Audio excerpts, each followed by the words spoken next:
Extraction minière au Niger, opportunités, enjeux et mécanismes de gestion d'un fonds pour les générations futures. Tel est le thème retenu pour cette 13e conférence publique organisée par l'ONG DICO en collaboration avec l'ambassade de France au Niger. La carte minière du Niger présente l'existence d'énormes richesses qu'il convient de bien utiliser afin de garantir aux générations futures la sécurité. Même si elles sont considérables, ces richesses constituent néanmoins un patrimoine périssable. On parle ici de ressources naturelles, de ressources non renouvelables. Quand c'est fini l'uranium, c'est fini. Il y aura de grands trous, l'or, c'est la même chose. Et ce sont des terrains qu'on ne peut même pas réutiliser pour l'eau. Il faut attendre des centaines d'années après. Qu'est-ce qu'on va dire pour ces générations futures? Que le Niger avait eu de l'or, le Niger avait eu du pétrole, le Niger avait eu de l'uranium.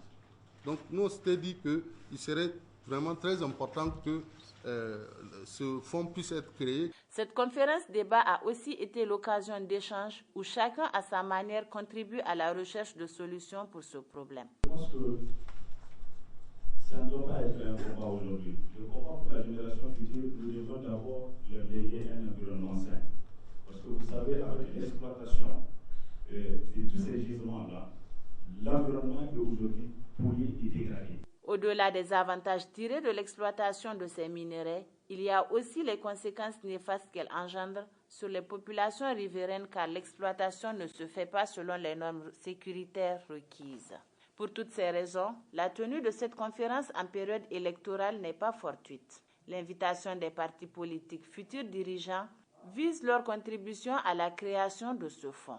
Au Niger, est-ce qu'il est possible à ce que ce fonds soit pris en compte?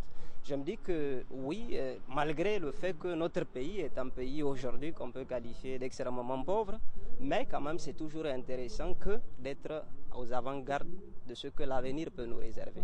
Et donc il est utile de penser à la nécessité de la création de ce fonds-là. Il convient aux dirigeants de trouver les mécanismes de création, d'alimentation, mais aussi de gestion de ce fonds pour soulager et préserver les générations futures.